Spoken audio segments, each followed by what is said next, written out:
What's up guys, I'm gonna be showing you how to make this Ident/Watermark in the free version of Davinci Resolve.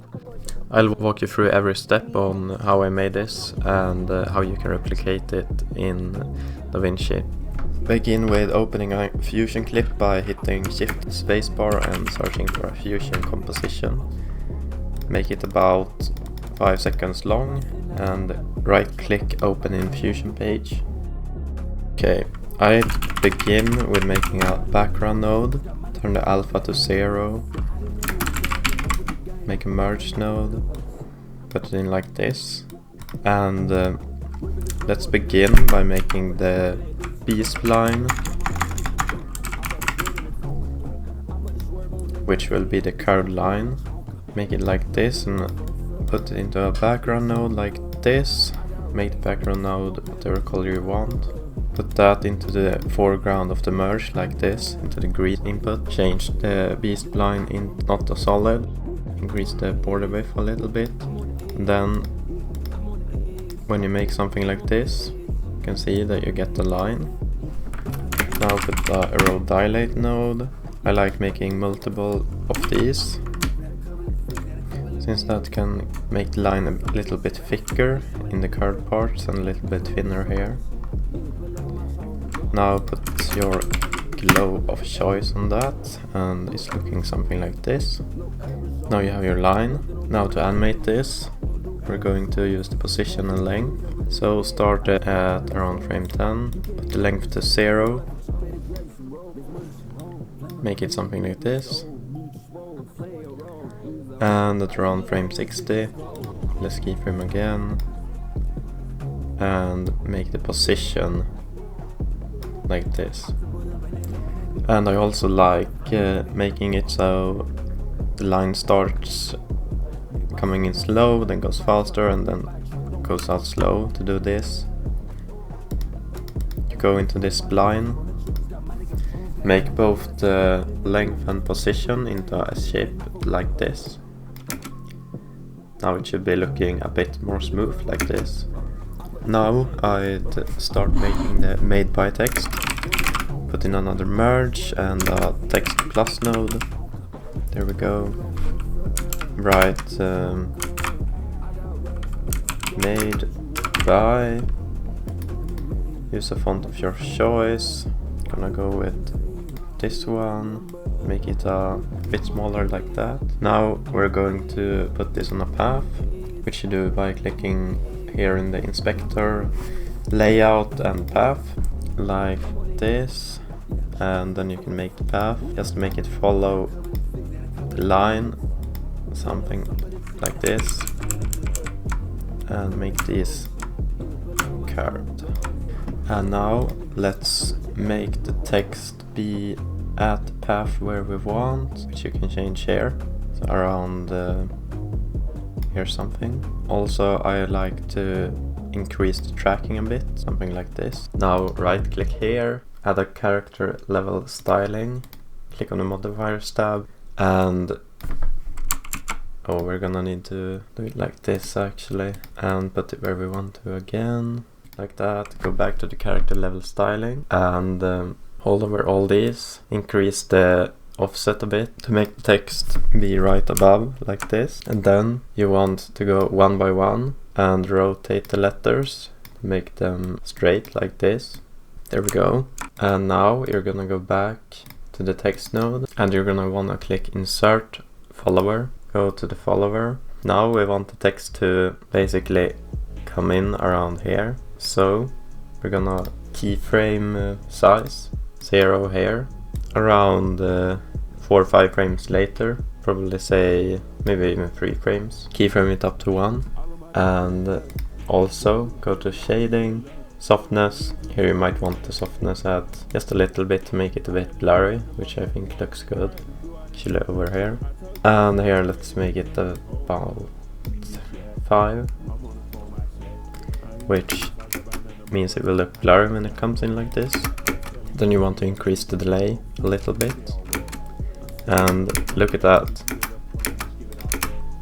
and you can see here it goes out. So at this frame we want to start keyframing again. from 1 to 0.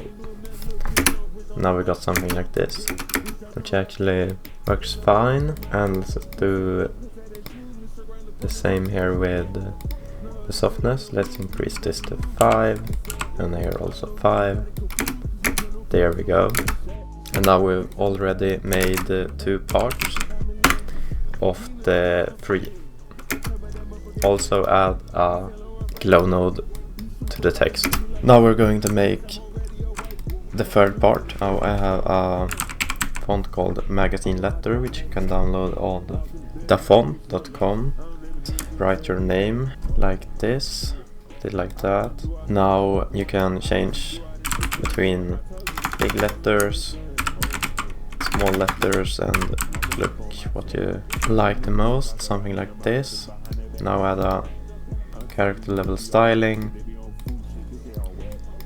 and go one by one and change the color of the letters, something like this. And now you want to start keyframing these letters, so insert a follower, go to the modifiers tab and choose where you want it to start showing up. Maybe for us around frame 12. Go to size, make it 0, 5 frames later 1, and also where you want it to disappear, around here, maybe even earlier, like this. And do the same for softness.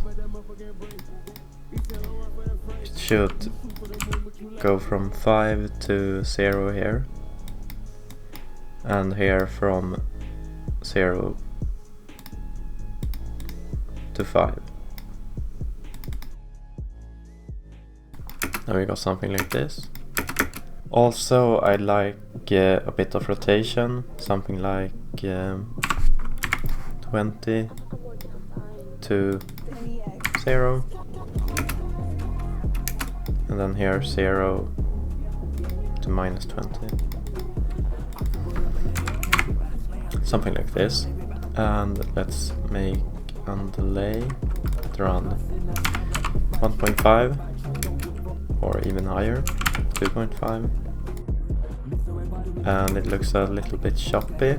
So this is the text2 node, this is the text2 in spline. Basically mark all these and click S, and now you got something like this. Now I'd probably start increasing tracking a little bit, something like that. Go back into the character level styling and put each letter where you want to. Spread them out a little bit and make them follow the node a little bit like this. And also I would probably increase the size of these a bit too, something like that. And now we want to make the text look better. Start adding a glow, and let's use a bitmap, put the output into, which makes a mask of our letters. Let's put the bitmap as a mask for a color corrector node, and the output should come from the text. Mask should come like this, and let's make it like this. Now when we change the brightness, it changes like this, and we can make a rectangle like this, put it something like this, and make a soft edge. Now we got something like this, a little bit more contrast. And let's make a flicker. Now you can see a subtle flickering here. And let's make a film grain, something like this. And as a last detail, let's add a shake. And let's keyframe this. So I like it to shake the most when this line goes the fastest, which is around here. Let's do the overall strength, 0.1 here, 0, and 0, and then here 0 again, here at 0.1, and here at 0. And let's mark all these, click S, And now you got something like that looks like this, which isn't exactly as this one, since I adjusted it more to my liking. But this should give you a good idea of how to make this watermark. And good luck, subscribe if you enjoyed this video, and have a good day.